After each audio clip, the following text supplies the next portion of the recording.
हम ईश्वर की आराधना करते हुए हम एक गाना गाएंगे। इबादत करो, प्रभु यीशु की इबादत करो।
Hallelujah, praise the Lord. फिर एक और गाने से हम यीशु मसीह की आराधना प्रशंसा करें। वो हमें बुला रहा है लेकिन हम नहीं सुन रहे, इसलिए अपना हृदय को और अपने शरीर को पवित्र करें, जैसे कि उनकी आवाज़ हम सुने और उनके रास्ते पे हम चले।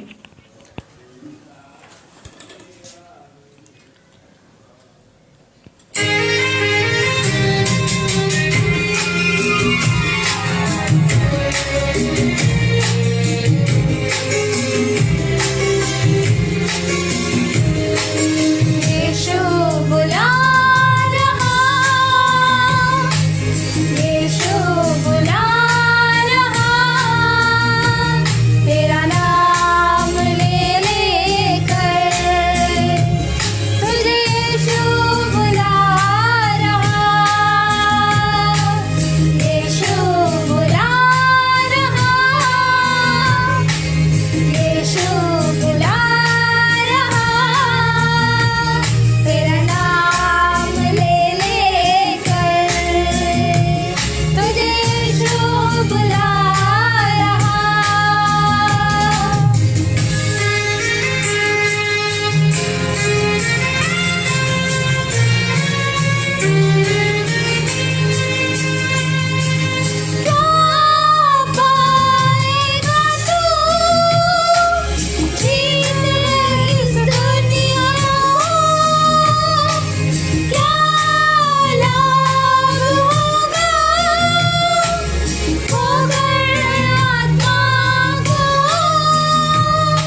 धन्यवाद।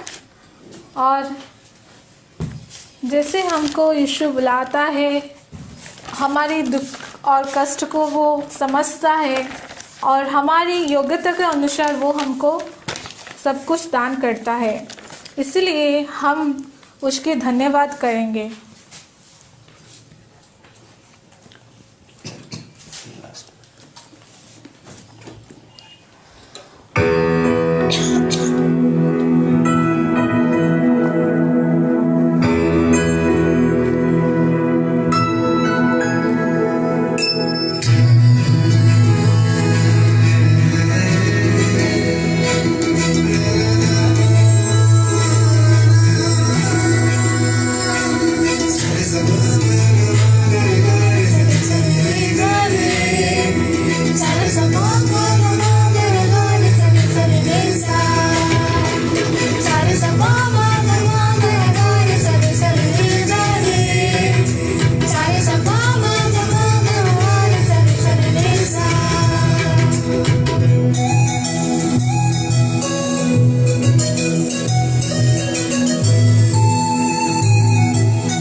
Thank you. Thank you, my dear brothers and sisters. God bless you.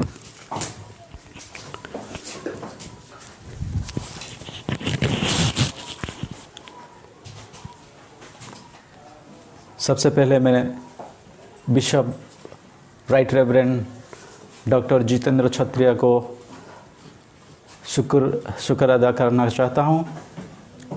उनके कारण हम ये वर्शिप कर रहे हैं। God bless you all. जो लोग हमें ऑनलाइन देख रहे हैं, आप लोगों को मैं स्वागत करता हूँ इस वर्शिप में। आज हम देखेंगे मत्ती के सुसमाचार 24 अध्याय 29 से लेकर 31 तक पढ़ेंगे। यहाँ इस प्रकार लिखा हुआ है, मनुष्य पुत्र का पुनरागमन। उन दिनों के क्लेश के तुरंत बाद सूर्य अंधियारा हो जाएगा और चंद्रमा का प्रकाश जाता रहेगा और तारे आकाश से गिर पड़ेंगे और आकाश की शक्तियाँ हिलाई जाएंगी। तब मनुष्य के पुत्र का चिन्ह आकाश में दिखाई देगा और तब पृथ्वी के सब कुलों के लोग छाती पीटेंगे और मनुष्य के पुत्र को बड़ी सामर्थ और ऐश्वर्य के साथ आकाश के बादलों पर आते देखेंगे। वो तुरी के बड़े शब्द के साथ अपने दूतों को भेजेगा और वे आकाश के इस छोर से उस छोर तक चारों दिशाओं से उसके चुने हुओं को इकट्ठा करेंगे। प्रभु यीशु की दूसरा आगमन के बारे में यहाँ पर लिखी गई है। 24 अध्याय में, मत्ती की सुसमाचार 24 अध्याय में लिखा गया है कि प्रभु यीशु दूसरा आगमन करेंगे। वो फिर आएंगे अपने लोगों को इकट्ठा करने के लिए, अपने लोगों को लेने के लिए वो आएंगे। इसे ग्रीक में कहते हैं परोशिया। प्रभु यीशु मसीह अपने चुने हुए लोगों को लेने के लिए आएंगे, अपनी प्रिय कलीसिया को लेने के लिए आएंगे और कलीसिया को ब्राइड कहा गया। कलीसिया एक कन्या है, उसके साथ प्रभु यीशु की विवाह होगा। तो हम यहाँ पर एक बात देख रहे हैं कि प्रभु यीशु हमें आज और आप लोगों को एक संदेश देते हैं कि मैं आऊँगा, जरूर आऊँगा और अपनी कलीसिया को लेने के लिए आऊँगा, अपनी विश्वासियों को लेने के लिए आऊँगा, अपनी पुत्र कन्या को लेने के लिए आऊँगा, जरूर आऊँगा। अगर हम मत्ती की 24 अध्याय के कॉन्टेक्स्ट को देखेंगे, इस कॉन्टेक्स्ट में लिखा गया है कि जब इस प्रभु यीशु और उनके चेलों को लेके जैतून पहाड़ में बैठे थे, वहाँ पर एकांत में शिष्यों ने आकर, अपने चेलों ने आकर पास आकर यीशु मसीह से कहते हैं, प्रभु हमें बता कि ये बातें कब होगी, तेरे आने का और जगत के अंत का क्या क्या चिन्ह होगा। प्रभु यीशु को वो 3 प्रश्न पूछ रहे हैं। एक प्रश्न, तेरे आने का क्या चिन्ह होगा? जगत का अंत का क्या चिन्ह होगा? क्या चिन्ह होगा? प्रभु यीशु के आने का चिन्ह, what are the signs of end times? ये एस्कैटोलॉजिकल क्वेश्चन चेलों ने प्रभु यीशु को पूछा। इसी को आंसर देते हुए, इसी की जवाब देते हुए प्रभु यीशु ने कई बातें कही। उनमें से पहले तो प्रभु यीशु ने कहा, चौथा वचन में कहा, प्रभु यीशु ने कहा, उत्तर दिया, सावधान रहो, कोई तुम्हें न भरमाने पाए, क्योंकि बहुत से ऐसे होंगे जो मेरे नाम से आकर कहेंगे मैं मसीह हूं, और बहुतों को भरमाएंगे। झूठे मसीह और झूठे भविष्यद्वक्ता आएंगे। ये है पहला एंड टाइम साइन, ये है पहला अंत का चिन्ह होगा कि झूठे मसीह और झूठे भविष्यद्वक्ता आएंगे और वो कहेंगे कि हम मसीह हैं, और वो अपने आप को मसीह कहेंगे। इसलिए अपने चेलों को, अपने विश्वासियों को, अपने कलीसिया को सावधान करते हुए हम वचन में से प्रभु यीशु की वाणी सुनते हैं कि हम सावधान रहें, क्योंकि ऐसे आएंगे और अपने आप को मसीह ठहराएंगे लोगों के सामने, विश्वासियों के सामने। और प्रभु यीशु कहते हैं, 11वां वचन में भी कहते हैं, बहुत से झूठे भविष्यद्वक्ता खड़े होंगे और बहुतों को भरमाएंगे। और 24वां वचन में लिखा हुआ है, क्योंकि झूठे मसीह और झूठे भविष्यद्वक्ता उठ खड़े होंगे और बड़े चिन्ह और अद्भुत काम दिखाएंगे कि यदि हो सके चुने हुए को भी भरमाएंगे। चुने हुए लोग भी इधर उधर हो सकते हैं। प्रभु यीशु हमें एक बात कहते हैं कि सावधान रहो, ऐसे मसीह खड़े होंगे, हमें सावधान रहना चाहिए। और मत्ती के अध्याय 7 और 21वां वचन में लिखा हुआ है, जो मुझे हे प्रभु कहता है, उनमें से हर एक स्वर्ग के राज्य में प्रवेश ना करेगा, परंतु जो मेरे स्वर्गीय पिता की इच्छा पर चलता है वो। बहुत सारे आएंगे उस दिन, अंत का दिन में, कयामत के दिन में, अपने आप को कहेंगे, हे प्रभु, क्या मैंने तेरे नाम से भविष्यवाणी नहीं की? और हे प्रभु, क्या तेरे नाम से मैंने दुष्टात्मा को नहीं निकाला?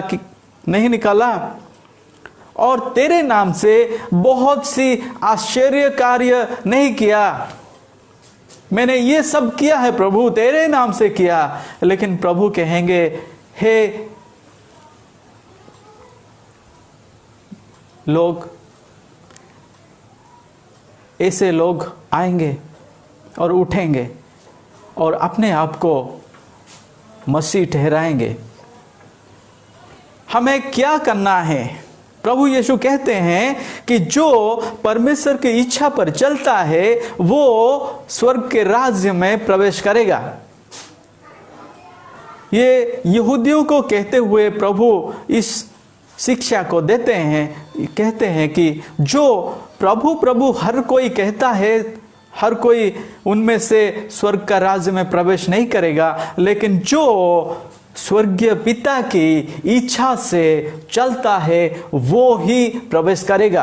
क्या हम स्वर्गीय पिता ईश्वर की इच्छा से हमारा जीवन व्यतीत करते हैं? हम अपने आप को सवाल करना है, आज समीक्षा करना है क्या हम परमेश्वर के मार्ग में चल रहे हैं क्या नहीं। और उसके बाद कहते हैं कि प्रभु यीशु और एक चिन्ह होगा जो अंत का दिन का, वो कहते हैं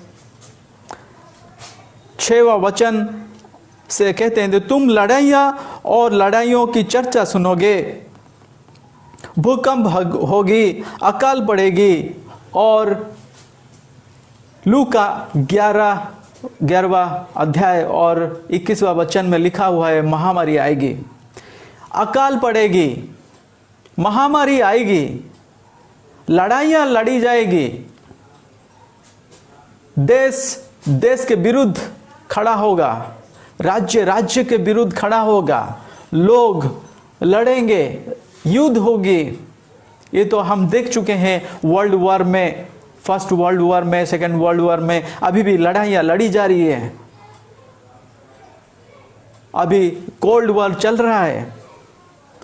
सुनामी हमने देखा, कितना बड़ा सुनामी आई थी, और फाइलिन आई थी, और भूकंप भी हमने देखा, और अकाल भी पड़ेगी। ये सब अंत का दिन का चिन्ह होगा, और हमें अपने आप को तैयार करना होगा। प्रभु यीशु कहते हैं कि अंत में महामारी आएगी, भूकंप आएगी, युद्ध होगा, लड़ाइयाँ लड़ी जाएगी, और हमें अपने आप को प्रभु यीशु के ऊपर भरोसा करके जीना होगा, अपने आप को तैयार करना होगा, प्रभु यीशु के मार्ग में चलना होगा, प्रभु यीशु के वचन में चलना होगा, हमारे जीवन को हम तैयार करना होगा। और उसके बाद कहते हैं, तब वे क्लेश देने के लिए तुम्हें पकड़वाएंगे और तुम्हें मार डालेंगे, और मेरे नाम के कारण सब जातियों के लोग तुमसे बैर रखेंगे। प्रभु यीशु के नाम पे बहुत से लोग मारे जा रहे हैं, और प्रभु यीशु के नाम पे बहुत से लोग बैर रखेंगे। लेकिन हमें डट के खड़ा होना है, लेकिन हमें प्रभु यीशु की शिक्षा को सबको बांटना है, प्रभु यीशु को हमें विश्वास करना है, और प्रभु यीशु को हमें छोड़ना नहीं। ऐसी कठिनाई की परिस्थितियों में हम गुजर रहे हैं, देश अभी संकट में है, महामारी चल रही है, युद्ध भी चल रहा है, अभी हम बहुत सारे तकलीफ में गुजर रहे हैं। लेकिन हमें अभी क्या करना है? हमें प्रभु यीशु के पास जाना है, और उसको छोड़ना नहीं है, उसको हमें विश्वास करना है, और पकड़ के उनकी आराधना करनी है, और उनके चरणों में आकर शरण लेना होगा, और उनके लिए विटनेस बनना पड़ेगा। चाहे हमारी जान क्यों ना चली जाए, हमारे भाई और बहनों मर रहे हैं प्रभु यीशु की गवाही देखकर।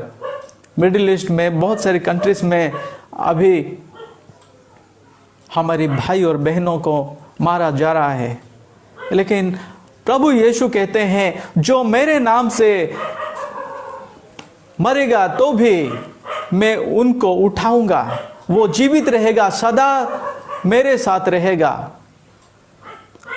और उनको वो आशीष देंगे, और उनको वो इटर्नल लाइफ देंगे। और देखते हैं उसके बाद और एक चिन्ह होगा, वो कहते हैं 12वां वचन में लिखा हुआ है, अधर्म के बढ़ने से बहुतों का प्रेम खो जाएगा। अंत के दिनों में अधर्म बढ़ेगी, मोरल डिग्रेडेशन होगा, लोग मोरालिटी को भूल जाएंगे, लोग सेल्फिश हो जाएंगे, अधर्म बढ़ेगी। ये है और एक अंत का दिन का चिन्ह, जो अधर्म बढ़ेगी। उसके बाद कहा गया, प्रभु यीशु मसीह ने कहा चेलों को कि सुसमाचार प्रचारित होगा सारी दुनिया में, सारी जगत में। 14वां वचन में लिखा हुआ है कि प्रभु यीशु कहते हैं ये सुसमाचार सारी जगत में प्रचार किया जाएगा कि सब जातियों पर गवाही हो, तब अंत आ जाएगा। जब तक सुसमाचार, जब तक प्रभु यीशु की वाणी, जब तक प्रभु यीशु की मुक्ति के सुसमाचार, परित्राण की वाणी सारी जगत में प्रचार नहीं हुआ है, तब तक कयामत का दिन, तब तक अंत नहीं होगा। प्रभु यीशु कहते हैं सारे जगत में सुसमाचार प्रचार होगा। क्या आप सुसमाचार प्रचार करते हैं? क्या आप अपने भाई और बहनों को जो अन्य विश्वासी हैं, जो अन्य ट्रेडिशंस में, अदर फेथ में है, क्या आप उनको प्रभु यीशु की वाणी, प्रभु यीशु की वचन कहते हैं या नहीं? आपको प्रभु यीशु की सुसमाचार प्रचार करना होगा, क्योंकि आपको प्रभु यीशु कहते हैं कि जाओ मेरे चेलों, मैं कहता हूं तुम सारी जगत में जाकर सारी सृष्टि के लोगों में सुसमाचार प्रचार करो। मरकुस 5वीं अध्याय और 16वां वचन में लिखा हुआ है, प्रभु यीशु कहते हैं कि सारी जगत में, सारी सृष्टि में जाकर मेरी सुसमाचार को प्रचार करो। क्या आप विश्वासी हैं? अगर आप एक प्रभु यीशु के विश्वासी हैं, क्या आप सुसमाचार प्रचार करते हैं? आपको सुसमाचार प्रचार करना होगा। प्रभु यीशु आपको कहते हैं कि जाओ सारी सृष्टि में मेरी सुसमाचार प्रचार करो, जाओ सारी सृष्टि में मेरी मुक्ति का वाणी प्रचार करो। ये हमें प्रभु आज कहते हैं कि हम सुसमाचार प्रचार करते हैं या नहीं, लोगों को यीशु मसीह की वाणी सुनाते हैं कि नहीं। अगर नहीं, मैं आपको रिक्वेस्ट करता हूं कि आप लोग भी सुसमाचार प्रचार करें, प्रभु यीशु की वाणी प्रचार करें। जो भी मीडिया हो, सोशल मीडिया हो, आपकी कोई भी फ्रेंडशिप ग्रुप हो, व्हाट्सएप ग्रुप हो, जो भी हो, आपके दोस्तों को आप सुसमाचार बांटें और उनकी आत्मा को नष्ट होने से बचाएं।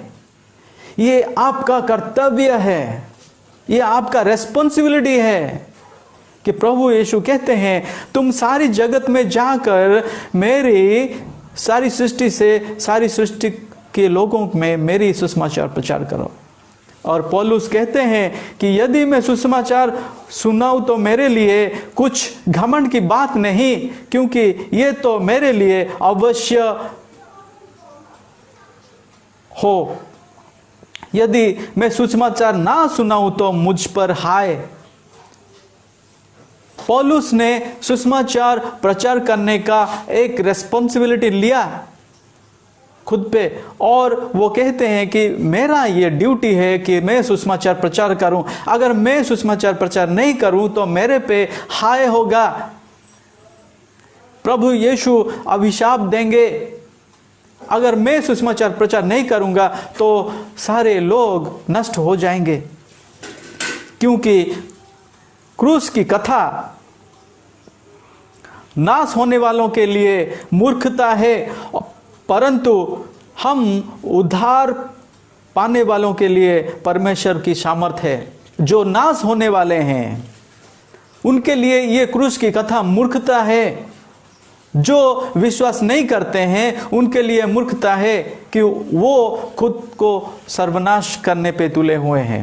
जो विश्वास करेगा, जो विश्वासी है, प्रभु यीशु कहते हैं कि वो उद्धार पाएगा और उनके लिए परमेश्वर की सामर्थ है। सुसमाचार परमेश्वर की सामर्थ है, सुसमाचार परमेश्वर की शक्ति है, सुसमाचार परमेश्वर की आशीष है। हम उद्धार पाने वालों के लिए ये परमेश्वर की शक्ति है। क्रूस की कथा परमेश्वर की शक्ति है। ये परमेश्वर की शक्ति को आपको बांटना होगा। प्रभु यीशु यही कहते हैं मत्ती के 24 अध्याय में कि सुसमाचार सारी जगत में प्रचार किया जाएगा।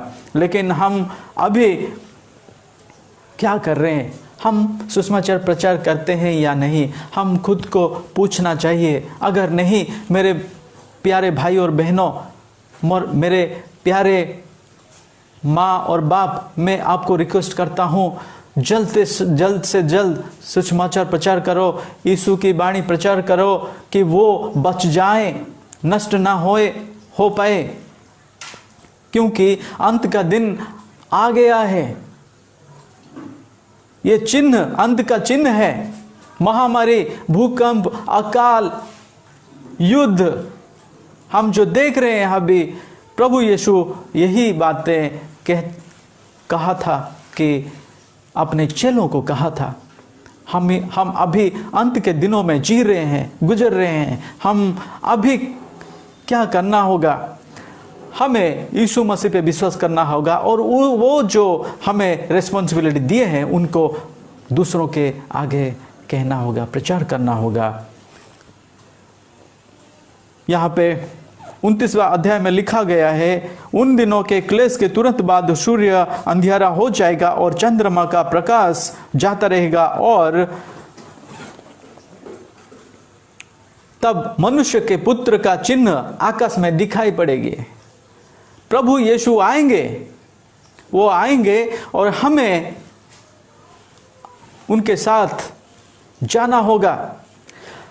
31वां वचन में लिखा हुआ है, वो तुरी के बड़े शब्द के साथ अपने दूतों को भेजेगा और वे आकाश के इस छोर से उस छोर तक चारों दिशाओं से उसके चुने हुए लोगों को इकट्ठा करेंगे। वो तुरी के बड़े शब्द के साथ, यहाँ पे लिखा हुआ है लाउड ट्रम्पेट कॉल, तुरी के बड़े शब्द के साथ वो आएंगे। ये तुरी क्या है और इसका सिग्निफिकेंस क्या है? एस्काटोलॉजिकल सिग्निफिकेंस क्या है? तुरी का बहुत बड़ा कनेक्शन है इसमें। जब तुरी फूंका जाएगा तब परमेश्वर के दूत आएंगे और उनके चुने हुए लोगों को इकट्ठा करेंगे।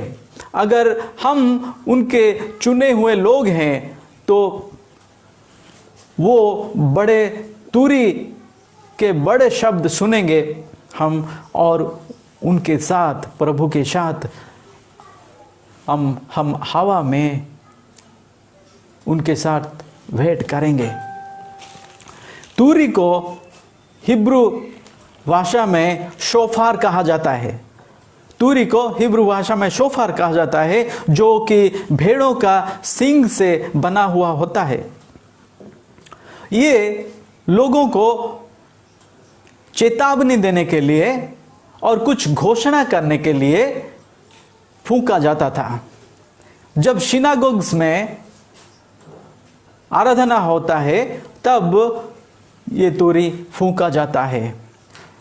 जब त्योहार मनाया जाता है, यहूदियों का त्योहार मनाया जाता है, वहाँ रोश हसना योम किपुर में तुरियां बजाई जाती है। ये बातें हम तोरा में, तालमुड में, राबिनिक लिटरेचर्स में देखते हैं। तुरी के बारे में गिनती की पुस्तक अध्याय 10 में लिखा हुआ है।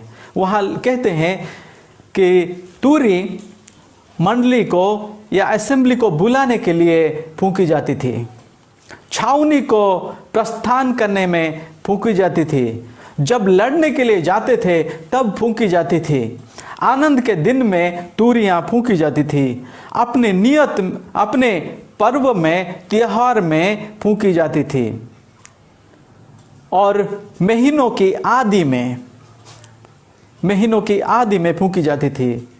होम बलियां और मेल बलियां देने के वक्त फूंकी जाती थी, और एक प्रायश्चित के दिन में फूंकी जाती थी तूरियां, और आराधना के समय में फूंकी जाती थी, और राजा की अभिषेक के समय में तूरियां फूंकी जाती थी। और ये इसका कनेक्शन एस्काटोलॉजिकल इवेंट में आता है। जब तूरियां फूंकी जाएंगी, उनके दूत आएंगे और उनके चुने हुए लोगों को उठाकर हवा में परमेश्वर के साथ, यीशु मसीह के साथ भेंट होगा हमारा। तो जब तूरी की बात आती है, रिवलेशन चैप्टर 1 वर्स 10 में लिखा हुआ है, प्रकाशित वाक्य 1 अध्याय 10 में लिखा हुआ है, योना कहते हैं कि मैं प्रभु के दिन में आत्मा में आ गया और अपने पीछे तूरी का सबसे बड़ा शब्द ये कहते सुना। योना कहते हैं कि मैं प्रभु के दिन में आत्मा में आ गया और मेरे पीछे एक बड़ा तूरी का शब्द मैंने सुना, और लिखा गया प्रकाशित वाक्य 4वां अध्याय और 1वां वचन में लिखा है, और जिसको मैंने पहले तूरी के से शब्द से अपने साथ बातें करते सुना था, वो कहता है, प्रभु यीशु उनके साथ बात किया, यूहन्ना के साथ बात किया, और उनका शब्द तूरी के समान कहा गया। इधर प्रभु यीशु की शब्द एक तूरी के समान होता है, और वो हमें आज चेतावनी देते हैं, वो हमें आज घोषणा करके कहते हैं कि तैयार रहो, मैं आऊंगा अपने लोगों को लेने के लिए, मैं आऊंगा अपने चेलों को लेने के लिए, मैं आऊंगा अपने विश्वासी और विश्वासियों को लेने के लिए, अपने पुत्र कन्या को लेने के लिए मैं आऊंगा, इसलिए तैयार रहो। और उसकी आवाज एक तूरी जैसा था, और उसकी आवाज में शक्ति है। प्रभु यीशु की आवाज में शक्ति है। जब प्रभु यीशु ने बुलाया, लाजर आ जाओ, लाजर आ जाओ, लाजर उठ के आ गया। प्रभु यीशु के शब्द में, प्रभु यीशु की आवाज में शक्ति है, और उसकी आवाज को एक तूरी की तरह तुलना करते हैं। जब तूरी के बड़े शब्द के साथ अपने दूतों को भेजेगा, तब उसके चुने हुए लोगों को स्वर्ग के दूतों ने इकट्ठा करेंगे। और हम देखते हैं कुरिन्थियों की पहली पत्री 15वां अध्याय 51 से 53 में देखेंगे, वहां लिखा हुआ है, देखो मैं तुमसे भेद की बात कहता हूं, हम सब नहीं सोएंगे परंतु सब बदल जाएंगे, और ये क्षण भर में पलक मारते ही अंतिम तूरी फूंकते ही होगा। क्योंकि तूरी फूंकी जाएगी और मुर्दे अविनाशी दशा में उठाए जाएंगे और हम बदल जाएंगे। क्योंकि अवश्य है कि ये नाशवान देह अविनाश को पहन ले, और ये मरणहार देह अमरता को पहन ले। पौलुस कहते हैं क्योंकि तूरी फूंकी जाएगी और मुर्दे अविनाशी दशा में उठाए जाएंगे, हम बदल जाएंगे। जब तूरी फूंकी जाएगी सब उठेंगे, जो मसीह में हैं, जो मसीह में सोए हैं वो उठेंगे, और उनकी शरीर बदल जाएगी और वो ट्रांसफॉर्म्ड हो जाएंगे। नाशवान शरीर छोड़ेंगे और अविनाश शरीर पहन लेंगे, और मरणहार देह त्याग करेंगे और अमरता का शरीर पहन लेंगे। यह ट्रांसफॉर्म्ड बॉडी होगा हमारे लिए। जब तूरियां फूंकी जाएगी तब प्रभु यीशु हमें सामर्थ्य देंगे, शक्ति देंगे। वो नहीं सोएंगे। जो प्रभु मसीह के नाम पे विश्वास करते हैं वो सोएंगे नहीं, वो उठेंगे और उसी दिन हम प्रभु यीशु के भेंट करेंगे, हम उनके जैसा हो जाएंगे। यूहन्ना की पहली पत्री तीसरा अध्याय और दो वचन में लिखा हुआ है, हे प्रिय, अब हम परमेश्वर की संतान है और अभी तक ये प्रकट नहीं हुआ कि हम क्या कुछ होंगे। इतना जानते हैं कि जब वो प्रकट होता है हम उसके समान होंगे, क्योंकि उसको वे वैसे ही देखेंगे जैसा वो है। हम परमेश्वर के जैसा हमारा शरीर होगा। हमारा लिखा गया है, इतना जानते हैं कि जब वो प्रकट होता है तब हम उसके समान हो जाएंगे, हम अविनाशी हो जाएंगे, हम अमरता का वस्त्र पहनेंगे और नाशवान शरीर अविनाश को पहन लेगा और मरणहार देह अमरता को पहन लेगा। ये है परमेश्वर की वरदान। जब तुरी फूंकी जाएगी तब हम ये शरीर पहन लेंगे और हम ट्रांसफॉर्म्ड हो जाएंगे। कोई मरेगा नहीं, सब प्रभु यीशु की तरह हम शाइन करेंगे और ट्रांसफॉर्म्ड हो जाएंगे। परमेश्वर का अनुकरण करो। हमें क्या करना होगा?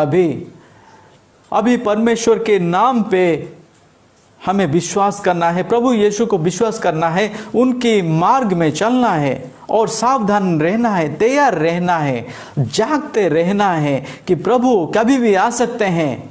और वो कहते हैं मैं कभी भी आ सकता हूं, इसलिए जागते रहो।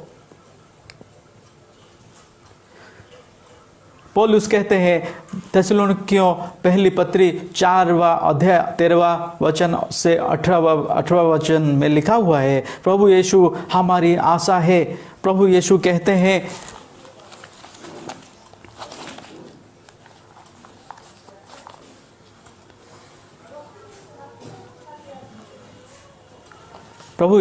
हैं कि हम परमेश्वर पे भरोसा करना है। प्रभु यीशु हमारी आशा है। हम सारे सोएंगे नहीं, परमेश्वर की तुरी फूंकी जाएगी। जो मरे मसीह में जीवित है वो उठेंगे और जो भी मसीह में मरे हुए हैं वो भी उठेंगे और हम सब बादलों पर हवा में प्रभु मसीह की स्तुति करेंगे, आराधना करेंगे और उनके साथ भेंट होगा। और इस वचन से एक दूसरे को शांति दिया करो। हम एक दूसरे को शांति देना होगा। परमेश्वर हमें कहते हैं कि मैं अपने पुत्र को भेजूंगा अपने विश्वासियों को लेने के लिए, इकट्ठा करने के लिए। अगर हम परमेश्वर के पे विश्वास करते हैं, प्रभु यीशु पे विश्वास करते हैं, तब हमको तैयार रहना होगा। कभी भी प्रभु यीशु आ सकते हैं, कभी भी आ सकते हैं। इसलिए हमको कहते हैं कि जागते रहो, कहते हैं कि इसलिए जागते रहो क्योंकि तुम नहीं जानते कि तुम्हारा प्रभु किस दिन आएगा। अगर हम सो जाएंगे, नहीं जागेंगे, तो हम प्रभु यीशु को भेंट नहीं कर पाएंगे। प्रभु यीशु कभी भी आ सकते हैं और वो हमें कहते हैं कि जागते रहो, जागते रहो। चुने हुए लोगों को इकट्ठा करने के लिए प्रभु यीशु आएंगे, तुरी फूंकी जाएगी और हम सब प्रभु यीशु को मिलने के लिए जाएंगे। इसलिए हमें जागते रहना होगा, हमें तैयार रहना होगा। अंत के दिनों में हम गुजर रहे हैं, इसलिए हमें जागते रहने के लिए प्रभु यीशु कहते हैं। प्रभु यीशु हमें कहते हैं कि हम तैयार रहना होगा, हमें तैयार रहना होगा। लिखा गया है कि प्रभु यीशु की विवाह होगा अपनी कन्या के साथ। कलीसिया को कन्या कहा गया है बाइबल में। प्रकाशित वाक्य 19वें अध्याय में लिखा गया है कि मेमना का विवाह होगा और मत्ती 22वां अध्याय में लिखा गया कि प्रभु का विवाह भोज का दृष्टांत दिया गया। प्रभु यीशु कहते हैं कि पिता ने अपने बेटे के लिए एक विवाह भोज प्रस्तुत किया, लेकिन सारे लोगों को बुलाया, जिन लोगों को वो बुलाया गया वो लोग नहीं आए। वो लोग कहने लगे कि हमारे पास बहुत सारे काम हैं, हम नहीं जा सकते। इसीलिए अन्य लोगों को प्रभु यीशु ने बुलाया और उसी समय कहते हैं प्रभु यीशु, बुलाए हुए तो बहुत है लेकिन चुने हुए लोग थोड़े हैं। हमें प्रभु यीशु बुलाए हुए हैं, लेकिन क्या हम चुने हुए लोग भी हैं क्या? नहीं। अगर हम चुने हुए लोग हैं तो हमें तैयार रहना होगा और वो उसी विवाह भोज में जाने के लिए हमको तैयार रहना होगा। और उसी विवाह भोज में एक बंदा अपना वस्त्र ना पहनकर उस विवाह भोज में चला गया तो परमेश्वर कहते हैं कि तुम्हारा विवाह वस्त्र कहाँ है? और उसको तुरंत उस भोज से निकाला गया। अगर विवाह वस्त्र हमारे पास है तो हम प्रभु यीशु की विवाह भोज में जा सकेंगे। वो विवाह वस्त्र क्या है? वो मनुष्य का नया आचरण है। और प्रभु यीशु कहते हैं कि मसीह को पहन लो। रोमियो 13वां अध्याय 14वां वचन में लिखा हुआ है, पौलुस कहते हैं प्रभु यीशु मसीह को पहन लो। वस्त्र की तरह प्रभु यीशु मसीह को पहन लो। प्रभु यीशु मसीह की अपने आचरण को वस्त्र की तरह पहन लो। अगर हम प्रभु यीशु को पहन लेंगे वस्त्र की तरह, तो प्रभु यीशु की आचरण भी हमसे दिखाई देना चाहिए। हमारे जीवन में प्रभु यीशु मसीह की आचरण भी दिखाई देना जरूरी है। और गलतियों 3 अध्याय 27वां वचन में लिखा हुआ है, तुम में जितनों को मसीह में बपतिस्मा लिया है, तुम में जितनों ने मसीह में बपतिस्मा लिया है, वो मसीह को वस्त्र की तरह पहना हुआ है। हम प्रभु यीशु के नाम से बपतिस्मा लिए हैं और प्रभु यीशु को अपना वस्त्र के समान पहनना होगा। उनकी आचरण, उनकी राइचसनेस, उनकी धार्मिकता, उनका पवित्रता हम में से दिखाई देना जरूरी है, दिखाई देना अवश्य है। अगर दिखाई देता है तो हम परमेश्वर की उस भोज में, प्रभु यीशु की उस भोज में और मेमना का विवाह भोज में हम जा सकेंगे। क्या हम तैयार हैं अभी? अगर हम तैयार हैं तो आओ हे परमेश्वर के चुने हुए लोगों, अगर हम तैयार हैं तो प्रभु यीशु की उस विवाह भोज में जा सकेंगे। जो भी उस विवाह भोज में जाएगा वो 1000 साल के लिए प्रभु यीशु के साथ राज करेगा। प्रभु यीशु के, उसको कहते हैं मिलेनियल किंगडम।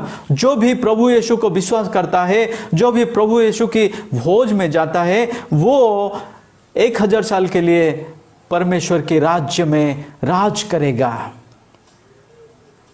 वहां प्रकाशित वाक्य 20वां अध्याय में लिखा गया है। 3 क्वालिटीज हमारी जिंदगी में दिखना होगा।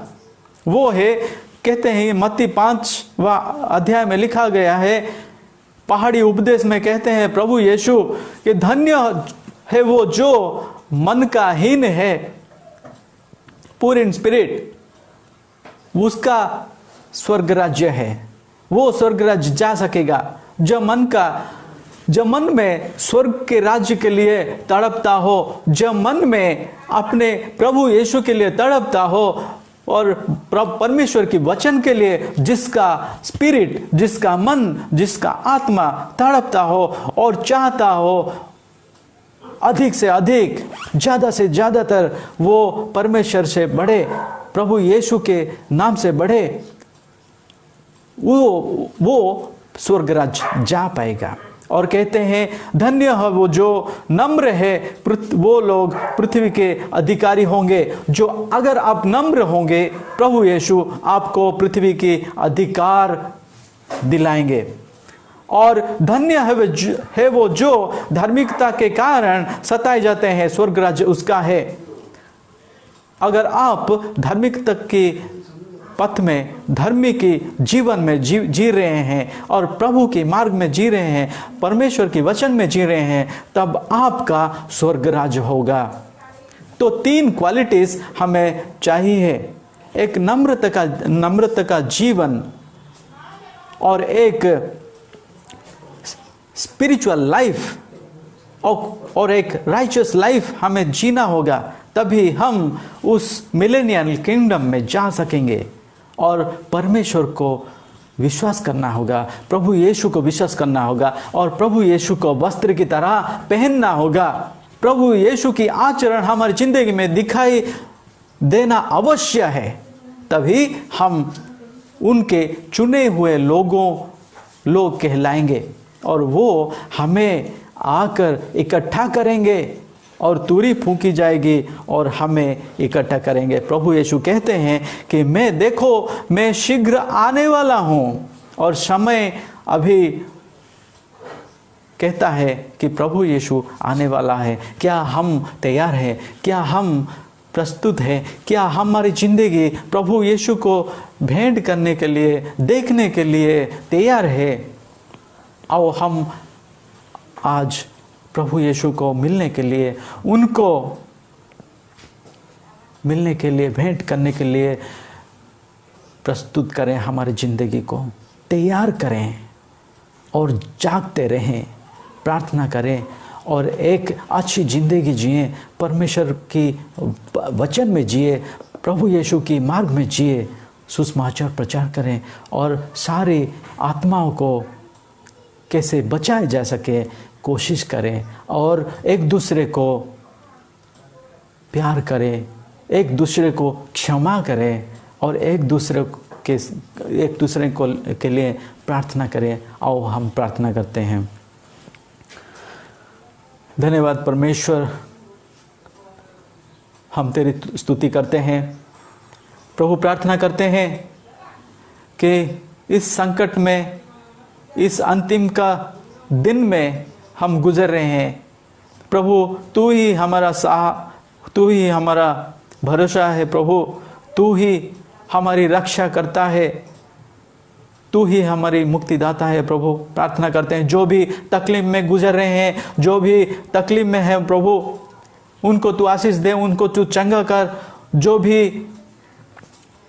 जो भी अन्य एक मार्ग में गुजर रहे हैं, अन्य एक रास्ते में जा रहे हैं प्रभु, भटक गए हैं प्रभु, उनके लिए प्रार्थना करता हूँ। जो भी सुन रहे हैं उनके लिए प्रार्थना करता हूँ प्रभु, तू उसे आशीष दे, तुम्हारे ऊपर विश्वास करें और तू उनको प्रभु मुक्ति दे। प्रभु प्रार्थना करते हैं जो भी पीड़ा में है, जो भी तकलीफ में है, जो भी जिनका भी दर्द है, प्रभु प्रार्थना करते हैं उनको चंगाई दे।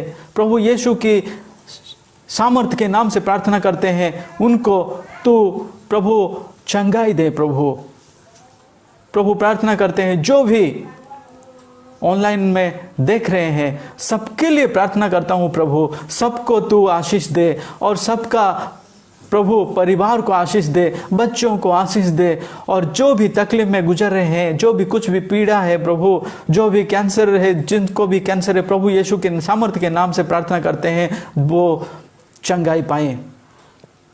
प्रभु प्रार्थना करते हैं इस संकट में, जो महामारी में जो भी गुजर रहे हैं, हम गुजर रहे हैं प्रभु, जो भी पीड़ित हैं प्रभु, इस महामारी में कोविड-19 में पीड़ित है प्रभु, प्रार्थना करते हैं प्रभु उनको चंगाई कर, प्रभु तेरा सामर्थ्य दिखा और जो तुम्हें विश्वास करेगा प्रभु, उन्हें तू चंगाई करेगा। हम ये विश्वास करते हैं प्रभु। प्रभु प्रार्थना करते हैं जो भी सुन रहे हैं तुम उनको आशीष दे, सबको सुरक्षा दे प्रभु, सबके जीवन को रक्षा कर, अपने स्वर्गदूत को भेजकर उनकी रक्षा कर।